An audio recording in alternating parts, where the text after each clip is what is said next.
Welcome to the 1204. So many transgender women of color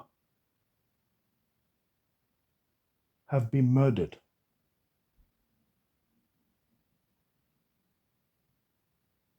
And so many of them are actually murdered by men they have been sexually involved with. And these men all have something in common. They are on the downlow. They are living a double life. They don't want anybody to know about their dirty little secret. And the guys responsible, the ones who the police have actually caught anyway, the guys who are actually responsible for the murders, they all seem to share the same motive. And that is a secret. They do not want their friends and family to find out that what they have been getting up to. And these transgender women of color, they are very, very aware of that. They know that such a secret coming out could seriously humiliate the guy they are sexually involved with.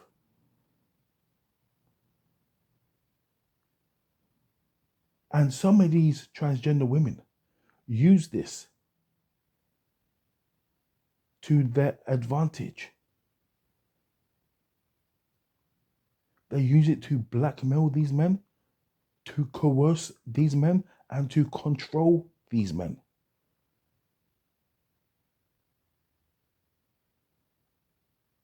So these men, what happens is they may want to end the relationship, but they know if they end the relationship, there is a high chance it is very likely that that transgender is going to drop that bomb or spill that tea, as they say in the LGBTQ LMNP community.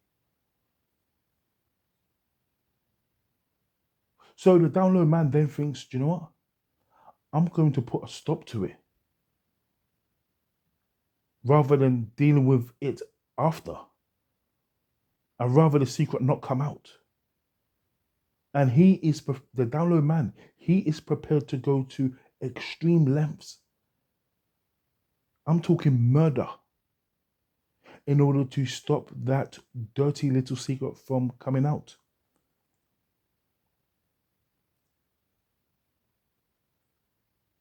But this story isn't about black men on the download.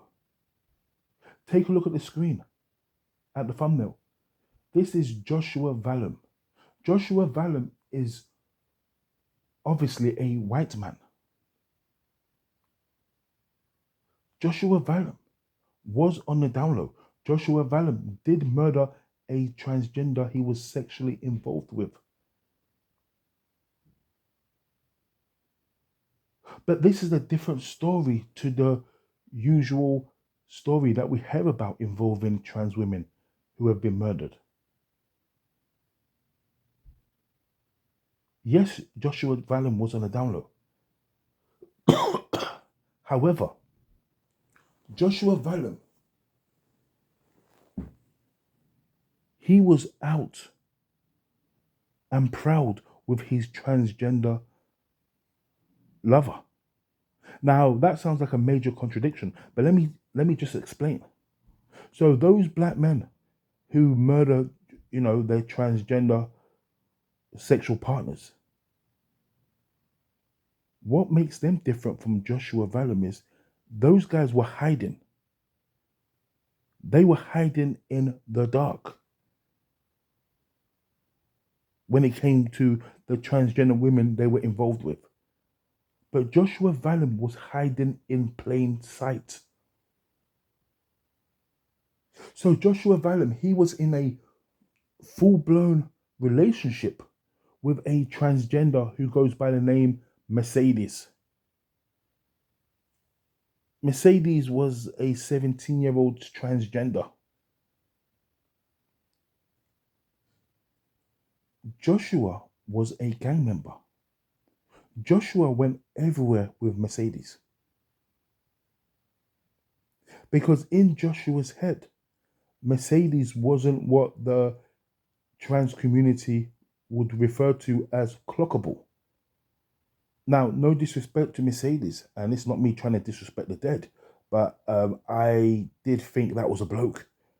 I mean, maybe it's because hindsight, maybe hindsight's a funny thing because I know it's a transgender, so maybe I can see the transgender in Mercedes, if that makes sense.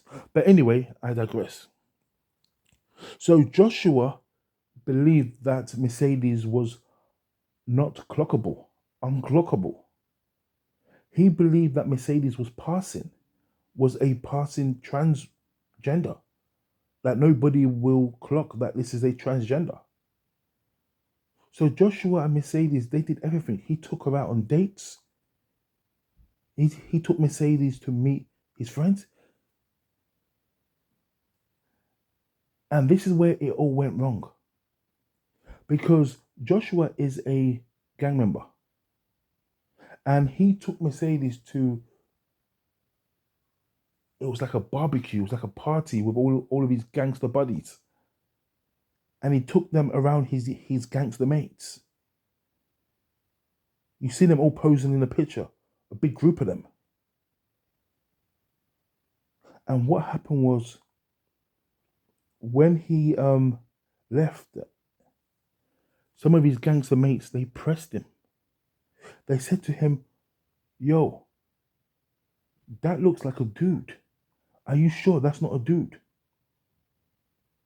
Joshua said, No, I'm sure, this is this is a girl, blah blah blah. But his buddies weren't convinced. His friends were not convinced at all.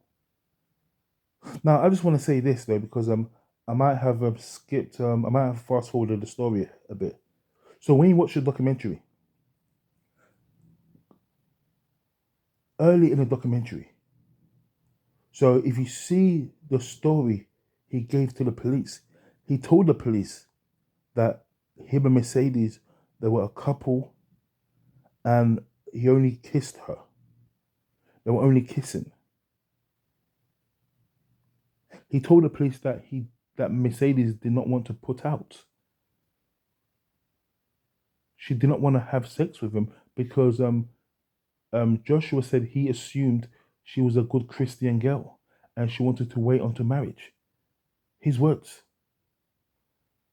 So that's the story he gave the police. And he said that when they went to that barbecue now, his friends were asking him, "Is that a bloke? That looks like a fucking bloke." To which he responded that, "Oh, Mercedes told me that she's got some hormone issues that might make her look a bit masculine, but she's all woman." This is according to Joshua.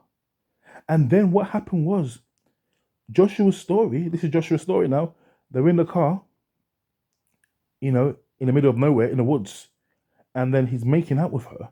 Then, according to Joshua, he reached into Mercedes' shorts, and he felt something there that should not be there.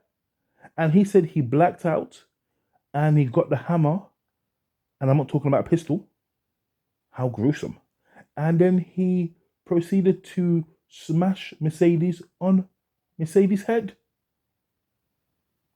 Smashing her with the head with a hammer, stabbing Mercedes with a knife, and even electrocuted Mercedes with a taser.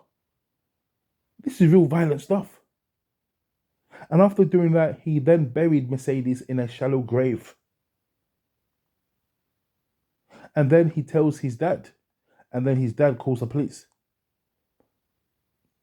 Now, that's the story he gave police in the beginning. So he was trying to use something called penis panic. This is a thing in America, penis panic. So if you're with what you believe to be a woman and there's a penis there, you could panic to the point of where you could become violent.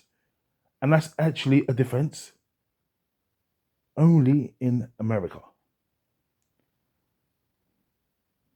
So anyway, after all of that now, yeah, that was the strategy he was using to try to, lighten, the years he was inevitably going to get. So he then said, it was penis panic. He only did that because, he was shocked by, him touching the penis and that. And that's what he was going with. So which means there was going to be a trial because obviously he was not going to plead guilty to murder. So there was going to be a trial. Now, if there's going to be a trial, it means the prosecution are going to have to provide evidence to suggest it was murder.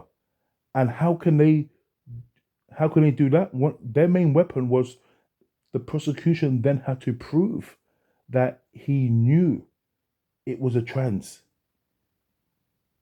He knew this person is a bloke. And if they can prove that he knew the true identity of Mercedes, then that would eradicate the argument for penis panic. And if there's no penis panic, it means you planned it. You planned that murder. So when the police were doing their investigations, now this is what these download men don't realize. That the only person who keeps the secret is the person that's ashamed. Mercedes is with a guy that she obviously loves. So Mercedes is not going to be ashamed of that. So Mercedes was telling her friends that me and Josh were having sex. She said that, yes. I mean, she went into detail. I mean, I could only imagine what detail she went into, but according to the police, the detail would mean that he knew that was a woman. Mercedes' auntie, she knew for a fact that Josh knew that that was a transgender. And then the police had a look at Josh's phone and they found so many dick pictures on his phone that belonged to other men or other males, should I say. So this guy was into dicks. So much for penis panic. This is not somebody that's going to panic over the sight of a penis, clearly. So then when the police presented him, so when his, I think the police might have presented this with to him at the police interrogation room. That's when he just said, fuck it, I'm going to plead guilty. So he pled guilty to killing Mercedes. And people were wondering, oh, why would he do that? He's going to get 49 years in jail. And then the police said it's because his little mates might believe that penis panic story. But if he tries to go through that in court, then we've got evidence that's going to throw that in the toilet. And his buddies and all his family and friends are going to find out that he likes penis. And that's why he pleaded guilty to not have a trial. This story is quite sad actually because I believe he did actually love Mercedes. I know that sounds crazy. I definitely think he loved Mercedes, but I think he might have loved his gang more. And apparently, well, it's not apparently, but this seems to be a fact. But if you look at the watch the documentary, the police actually they actually had a book of the gang he was part of, and one of the rules was homosexuality. If there's any members of the gang who's a homosexual or who's found to be doing homosexual activities, that's a death sentence. So when they pressed him on if is that a dude, I think he tried to fob them off with that nonsense of I haven't slept with this person yet because this person's saving it. We're saving it, but this person told me it's a hormone imbalance, and I think they then said, "Nah, rude boy, that is a fucking geezer. That's a bloke." Then I think he was like, "Okay, cool. Like I'll kill the person then." I think the gang put him up to it. And the sad thing about this story was, if this guy was hiding in the dark, rather than hiding in plain sight, they may still be a couple. I mean, but you never know if Mercedes is the kind of trans person that would want to be someone's dirty little secret, because a lot of them do not want to be a dirty little secret.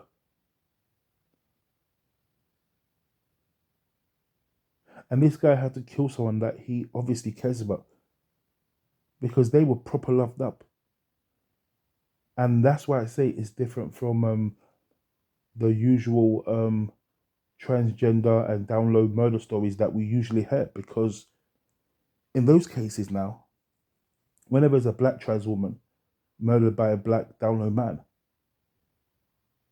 that guy was not going to be seen in public with her. They don't care how unclockable or how possible that transgender is. They would not do it. Their whole encounters with these black transgenders, these black download men, is always going to be in the transgender's house. The transgender a lot of times don't even know where that guy even lives. He comes round to the house with his hood up. He goes in there when it's dark and he leaves when it's dark. Everything's all done at night. But Josh was in plain sight with Mercedes.